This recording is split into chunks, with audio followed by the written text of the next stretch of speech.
సాధారణంగా మన లక్షణాలను బట్టి, మనం చేసే ప్రవర్తన బట్టి, మన కోరికలను బట్టి రాశి నిర్ణయం కానీ నక్షత్ర నిర్ణయం కానీ చెయ్యొచ్చా అని ఎన్డీఏ ఛానల్ అధినేత దత్తాత్రేయ గారు క్వశ్చన్ అడిగారు. మరి చేయొచ్చు నాయన దత్తు. ఎందువలనంటే మనకి ఒక్కొక్క నక్షత్రానికి ఒక్కొక్క లక్షణాలు ఉంటాయన్నమాట. అయితే నువ్వేమడిగావు ఇంకా నన్ను, మహాభారతంలో మన పాత్రలన్నీ కూడా జనాలందరికీ తెలుసు కదండి, మరి అటువంటి పాత్రలతో ఎగ్జాంపుల్ చేసి మాకు ప్రేక్షకులకు కనుక వివరించినట్లయితే బాగుంటుందండి అన్నావు. బాగానే ఉంది. మొన్న పాపం ఒక వ్యక్తి భీముడు గురించి చెప్పాడు. భీముడు మేషరాశికి చెందినవాడు అని చెప్తే ఆయన పచ్చిబూతులు తిట్టారు. నువ్వు భీముడు చూసావా, నువ్వు తెలుసా అని. ఇప్పుడు నన్ను కూడా తిడతారు సార్ అని అన్నా సరే పర్వాలేదు గురువుగారు, పాత్రలు అందరికీ తెలియాలి కదా అన్నారు. మనల్ని తిట్టుకోవడం మన ప్రేక్షకులే కాబట్టి మీరు నన్ను తిట్టుకున్నా కూడా ఆ పాత్రలను బట్టి మరి మీ అందరికి ఉపయోగపడాలి కాబట్టి జ్యోతిష శాస్త్రానికి వాళ్ళు ఏ రాశి వాళ్ళు ఎలాగా ఏంటి అన్నది పేరు బలాలను ఏదో ఒక బేసిస్ని బట్టి చేసి చెప్తున్నాం.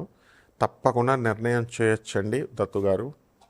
మరి ఈ విధంగా ఇప్పుడు మొట్టమొదటగా మనకి మేషరాశిలో మనం చూసుకున్నప్పుడు అశ్విని భరణి కృత్తిక నక్షత్రాలు కొన్ని పాదాలు మనం తీసుకున్నప్పుడు ఈ నకుల సహదేవులు ఇద్దరు ఉన్నారు కదా, వీళ్ళు ఎవరండి అని అంటే వాళ్ళు ఆవుల్ని కాసేవారుగా ఒక ఆయన విరాట్ రాజు మహారాజులో కొలువులో ఉంటాడు. ఆ తర్వాత పశుశాల ఇట్లన్నిటికీ ఎవరా అంటే అశ్విని దేవతల అధిపతి. కాబట్టి ఎవరికైతే మనం అందరం కూడా చూస్తూ ఉంటాం, కుక్క పిల్లల్ని మూతుల్లో మూతులు పెట్టి నాకుతూ ఉంటారు, పిల్లి పిల్లల్ని మూతులు పెట్టి నాక్కుంటూ ఉంటారు, పక్కన పడుకోబెట్టుకుంటారు, పైన పడుకోబెట్టుకుంటారు. మనుషులనేమో వాళ్ళ అమ్మమ్మల్ని, వాళ్ళ తాతల్ని, వాళ్ళ చెల్లెల్ని, వాళ్ళని అందరినీ దూరంగా జరిపేస్తారు. ఎవరిని పడుకోబెట్టుకుంటారంటే అబ్బో ఆల్సేషన్ డాగ్ అండి, డాబర్మ్యాన్ అండి అని పెట్టుకుంటారు. ఈ పశు ప్రేమికులందరూ కూడా ఇంచుమించుగా మేషరాశి వాళ్ళు ఎక్కువ మంది ఉంటారు. అశ్విని నక్షత్రంలో కొంతమంది ఉండడం అనేటటువంటిది జరుగుతాయి. కొంచెం యొక్క లక్షణాలన్నీ కూడా ఉంటాయి. ఇటువంటి వాళ్ళందరూ కూడా మనకి నకుల సహదేవుల్ని మనం ఇందులో తీసుకోవచ్చు. ఇకపోతే వృషభ రాశి వారు ధర్మబద్ధమైనటువంటి మకర రాశి. ఈ మకర రాశి వారికి అందరికీ కూడా మొండి పట్టుదల బ్రహ్మాండంగా ఉంటుంది. ప్రేమ ప్రేమ ప్రేమ అంటూ ఉంటారు. విచిత్రం ఏంటంటే ప్రేమించిన అమ్మాయినేమో కోర్టు నోటీసులు ఇస్తాడు, పెళ్లి చేసుకున్న పెళ్ళానికేమో కోర్టు నోటీసులు ఇస్తారు. అయితే ప్రేమ ప్రేమ ప్రేమ అంటారు. ఇది విచిత్రమైన ప్రేమ అన్నమాట. శని కదా ఏకాంతంగా, ఈ రాశికి అధిపతి శని అండి. అందువలన ఆయన ఏంటి, తన భార్య తన కోసం ఎదురు చూస్తున్నటువంటి మందాదేవి దగ్గరికి వెళ్లకుండా ధ్యానాలు చేస్తాడు, తపస్సులు చేస్తాడు. తీరా ప్రత్యక్షమై శివుడు ప్రత్యక్షమై వరం ఇచ్చిన తర్వాత తన భార్య దగ్గరికి వెళ్ళబోతుంటే, శోభనం ఆ రోజు వెళ్ళబోతుంటే శనీశ్వరుడికి ముందే కోపం వచ్చి ఆమెకి మందాదేవికి నువ్వెవరిని చూస్తాడు భస్మం అయిపోగాక అని శాపం పెట్టేసింది. వాడి మటాష్ అనమాట. ఆ శని ఇలా చూస్తాడు క్రూర దృష్టితో. శనీశ్వరుడు స్టైలిష్గా అప్పుడు మనకి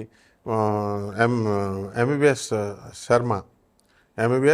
శంకర్ దాదా ఎంబీబీఎస్ సినిమాలో చిరంజీవి వాకింగ్ స్టైల్ చూడండి. ఇలా ఒకసారి ఫేస్ ఇచ్చుకొని శ్రీకాంత్ అంటుంటే ఆ పుస్తకం పట్టుకొని వాకింగ్ చేస్తాడు. ఆ స్టైల్లో శనీశ్వరుడు వస్తూ ఉంటే పాసిపడిపోద్ది మిగతా 8 గ్రహాలకి. బిల్డప్లు ఇచ్చిన గురుగ్రహానికి, శుక్రగ్రహానికి, సూర్యుడికి అందరూ కుజుడు గిజుడు ఇక అందరూ రాళ్ళ వెనకాల దాక్కొని బాబాయ్, ఎందుకంటే చూశాడా వాళ్ళ పని మటాష్ అనమాట.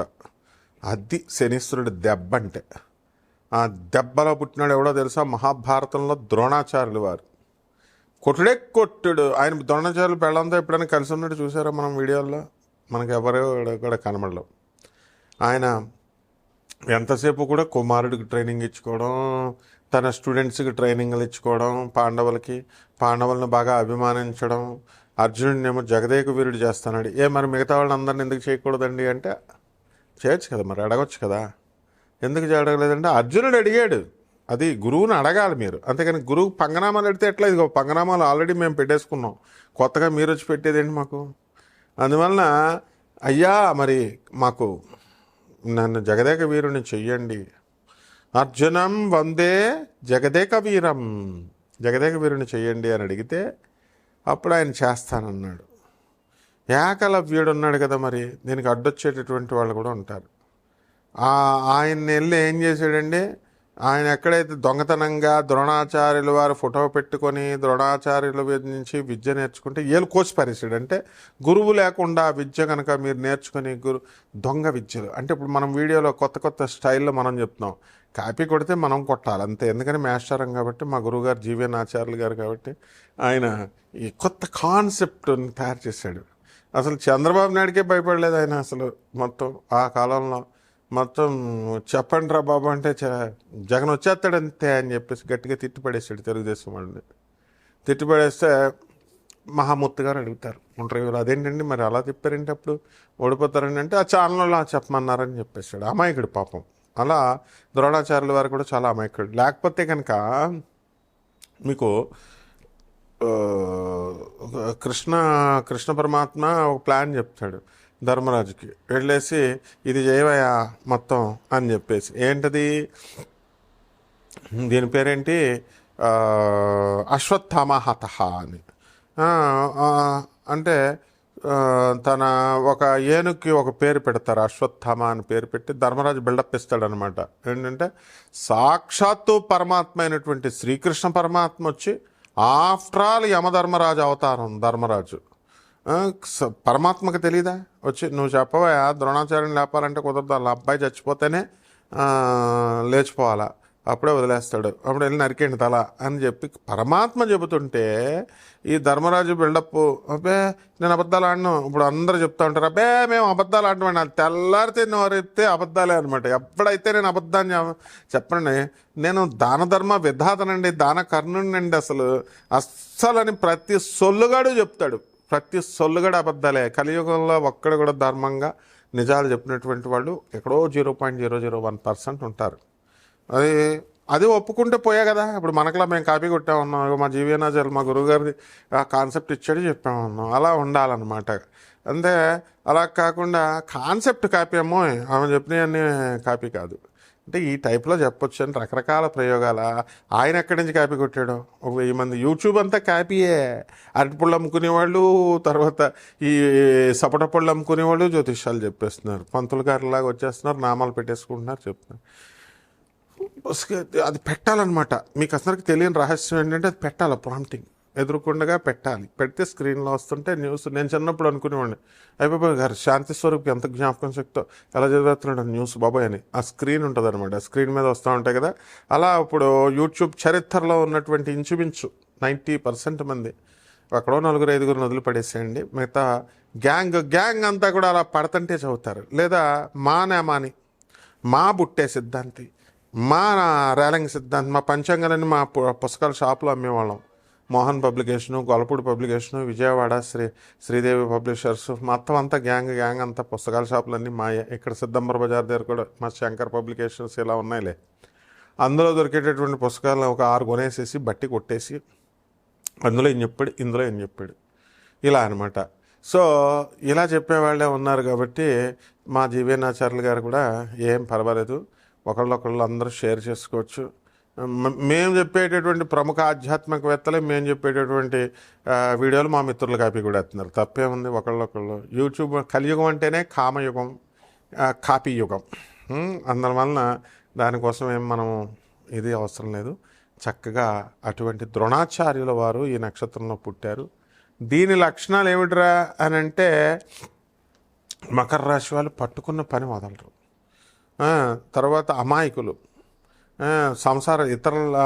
ఇప్పుడు వాళ్ళు ద్రోణాచార్యుడు వారు వాళ్ళ కొడుకు చంపేశాడు అని చెప్పేసి పరమాత్మ కృష్ణుడు చెప్పమంటే, అశ్వత్థామ హతహ కుంజరహ నెమ్మనంగా చెప్తే నిజంగానే చంపేశారు అనుకుని ద్రోణాచార్యుడు భ్రమపడి పాపం అలా ఉంటే దుష్ట అస్త్రాలు వదిలేస్తే దుష్టద్యుమ్నుడు దూకేసి తల నరికేస్తాడు. ఈ విధంగా ఈ యొక్క అమాయకులు అనమాట ఇతరుల చేత బలైపోతారు. ఇప్పుడు ఏలినట్స్ అని జరుగుతుందండి. ఇంకా మనం వీడియోలు ఉన్నాయి, ఏంటి 2-3 గంటలే చెప్తారని అనుకోవద్దు. సీరియస్గా మీరు ఫాలో అవుతుంటే మనం కూడా సీరియస్గా చెప్తాం. నాకే కనుక కామెంట్లు పెట్టాలనో లేకపోతే సలహాలు ఇవ్వాలనో ట్రై చేస్తే మాత్రం బెల్ట్ తీస్తాను, అందులో డౌట్ లేదు. ఎందుకంటే ఇది ఫ్రీ క్లాస్ రూమ్, ఇది నా స్టూడెంట్స్ కోసం పెట్టబడినటువంటిది. అండ్ సొసైటీ రెఫర్మేషన్ కోసం, రెనోవేషన్ కోసం చెప్పబడేటటువంటిది. పేదవాళ్ళకి ఎవరికైతే ఉన్నారో వాళ్ళకి చక్కగా ఫ్రీగా జ్యోతిషాలు చెప్పడం కోసం, లేదా నాన్ కమర్షియల్ ఆస్పెక్ట్తో చెప్పబడేటటువంటిది. అంతేగాని మీరెవరు నాకు సలహాలు చెప్పడానికి? నేను ఫ్రీగా మేము చెప్తున్నాం. ఇక్కడ ఛానల్ ఉంది, కెమెరామెన్లు డబ్బులు ఎవరిస్తారు, కెమెరాలు డబ్బులు ఎవరిస్తారు, కరెంట్ ఎవరిస్తారు, ఎడిటర్లకు ఎవరిస్తారు? ఇవన్నీ దృష్టిలో పెట్టుకోవాలి. అంతే. ఈ ఉచితంగా సలహాలు ఇవ్వడం కాదు, మీ జీవితాలు బాగు చేయడం కోసం. ప్రొఫెసర్ నన్ను చెప్పనివ్వకపోతే ఎలా? అరటిపళ్ళు అమ్ముకునే వాళ్ళు వాళ్ళకి అంటున్నారు, వాళ్ళని అడగండి. డబ్బులు ఎక్కువ తీసుకొని లక్షల్లో పూజలు చేసి దొంగ పూజలు చేసేవాళ్ళు ఉంటారు, దొంగ జ్యోతిష్యాలు చెప్పేటటువంటి వాళ్ళని అడగండి. But Mullapudi is a brand, remember, it's a fire brand. దాన్ని ఫైర్ టచ్ చేయాలనుకుంటే కాలిపోతారు. కాబట్టి జాగ్రత్తగా మనం ఉపయోగపడండి, అందరికీ ఉపయోగించుకోండి నాలెడ్జ్ని. సో ద్రోణాచార్యులు వారి యొక్క లక్షణాలన్నీ కూడా ఈ యొక్క మకర రాశిలో ఉంటాయి. శుభమస్తు.